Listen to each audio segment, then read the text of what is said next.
Hi, today I want to talk about German, why German isn't that difficult. So I want to talk about some of the common difficulties that people experience with German and why, in fact, German is relatively easy to learn.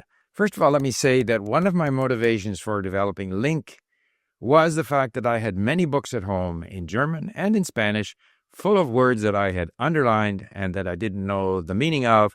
And every time I looked them up in the dictionary, I would forget them. So with a system like Link, of course, I can look words up and then review them later on. So that was a major motivation. And reading in German has always been a major part of my sort of discovery of, enjoyment of, and eventually, my ability to improve my level in the German language. But up front, German does present some difficulties, which can be a little bit intimidating.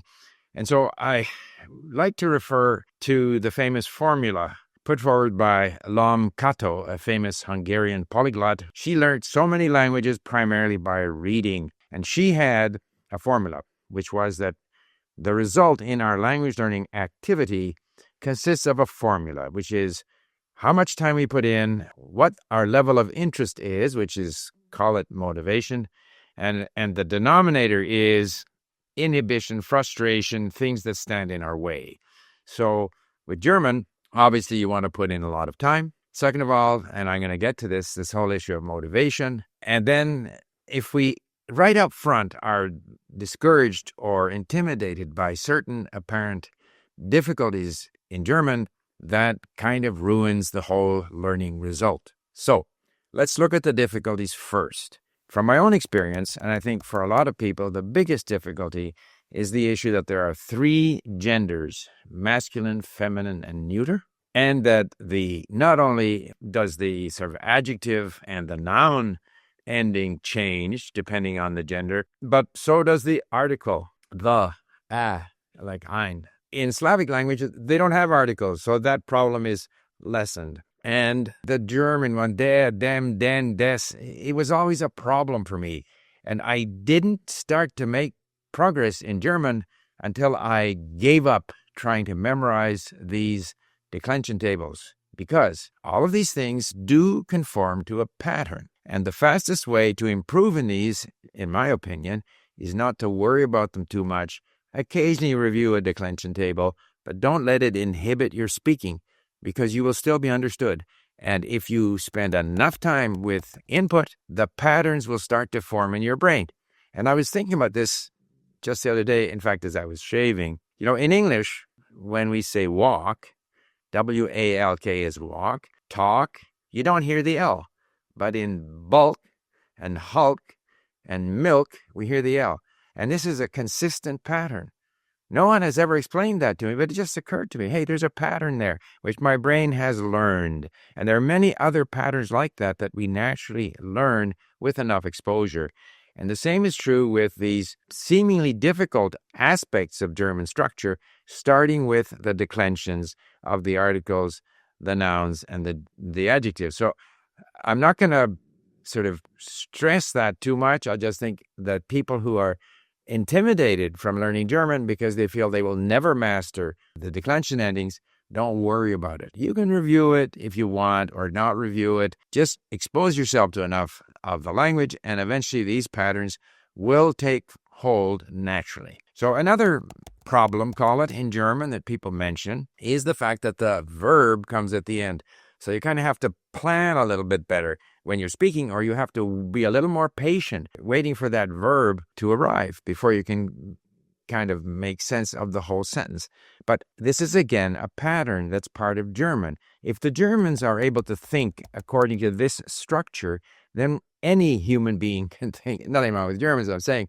This is something that we can get used to, because every language has its own structural idiosyncrasies. And with enough exposure, we get used to them. Again, I think reading in German is a particularly good way to get used to these structures, because when reading, we can focus in a little bit more. In fact, as an experiment, I went to Link and I imported a YouTube video, actually, about artificial intelligence. I took, artificial intelligence in German, put it into the search bar in YouTube, got myself a YouTube video, downloaded it to Link, and started reading.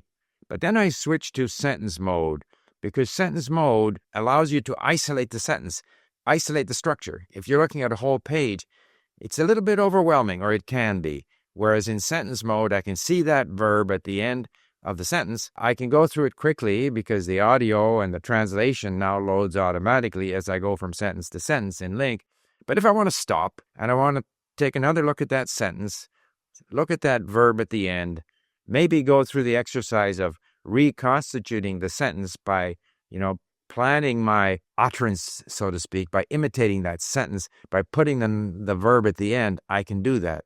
So I would very much recommend, let me put it this way. My goal with German was to get to a level where I could read books. And I eventually did get to the point where I could read books. And I have a lot of German books at home. But you have to get to that level. And sometimes you hear people say, German is easy because 60% of the vocabulary is similar or very similar to English. And this is true because before the Norman conquest, Old English was very similar to current German, Western German languages. They're both sort of Western German languages. A lot of vocabulary is similar, so yeah, it should be easy because 60% of the vocabulary is similar. The problem is, as I discovered in German and in Spanish, there are lots of words that I don't know. And a lot of those words are key to understanding and key to having a pleasurable and a pleasant experience reading something. So actually, we need a lot of words that are not obviously identifiable from English. So yes, there are a lot of words that are similar to English, but that is only part of the story. And particularly as you get into more and more difficult material, a lot of these less frequent vocabulary items in German are not so similar to English, not to mention the fact that the Germans sort of pile a bunch of what in English would be separate words and make one word out of it. And at first, we find it difficult to deal with it. But like everything else, we get used to it. And of course, the Germans do have longer sentences. And that's an advantage in starting with sentence mode, starting maybe with shorter sentences and then building up to longer sentences where the verb at the end is far away from where you started from, but you do develop that ability to wait for it. And that's just something that comes through practice. Another thing that comes up all the time with German is the sort of separated verb, zukommen, or I can't think of an example right now, but if you have been learning German, you will see that they separate parts of the verb, separable verbs. Here again, it's something that we learn to recognize faster than we are able to use it in producing the language ourselves. But it's like with everything else, with enough input, with enough practice, we get better and better at doing these things. So it should not be a reason for discouraging us from learning German. The spelling in German is very consistent, unlike English, for example. Combinations of vowels have very consistent pronunciation. EI is I, AU is AU, and so forth. Whereas in English, it's not consistent at all. So to that extent, German is easier. The letters in German can have different pronunciations. So Z is Z, for example, or the sh sound is usually SCH, but it's a different language. So therefore, the value of the letters in German are going to be different than in English. And the Germans have umlaut, which is the two dots over vowels. And there again, it's just a different vowel. You have to get used to it. It's not inherently difficult. These are things that with enough reading and enough practice and enough listening, you get used to. However, the pronunciation is extremely consistent. The relationship between the writing system and how things are pronounced is very consistent, more so than in English, even more so than in French. So to that extent, it's easier. Also, in terms of pronunciation, some people might be intimidated by the guttural R or by the guttural Ch. Again, I think these are things that you get used to. Some people might be put off by the fact that because Germany was not a united country until, Bismarck's time, basically 150 or so years ago, there's a lot of regional variation in German. In Germany, vowels can vary, but then English has the same problem. So those are not difficulties inherent to German. If anything, it is part of, to my mind, what makes German attractive. So we refer back again to Lomb-Kató's formula. So our interest is very important. So if you are interested in German for whatever reason, that's tremendously positive. And some people say, well, it's not as a romantic language as Italian, or it sounds a little harsh. Those are very subjective. And as I always say, l'appétit vient en mangeant. As you get into German, you'll find the charm of German, of how the language is structured. And of course, it helps if you get interested in things German. Things German might be visiting Germany, beautiful cities, beautiful small towns. It might be an interest in German history, in German literature, philosophy, music, or a relative, a friend.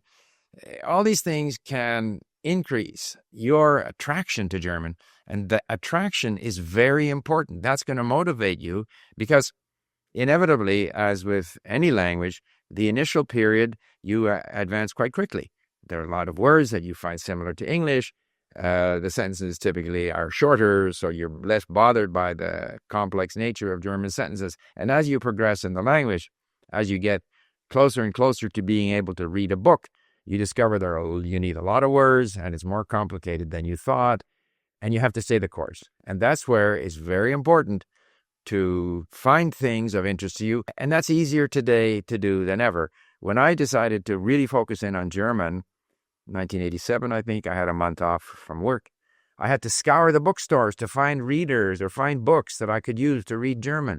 Whereas today, you can just, as I did, go to Google Translate something of interest into German, put it into the search bar in YouTube, find yourself an interesting YouTube video, import it into Link, and you've got content to learn from on whatever subject you are interested in.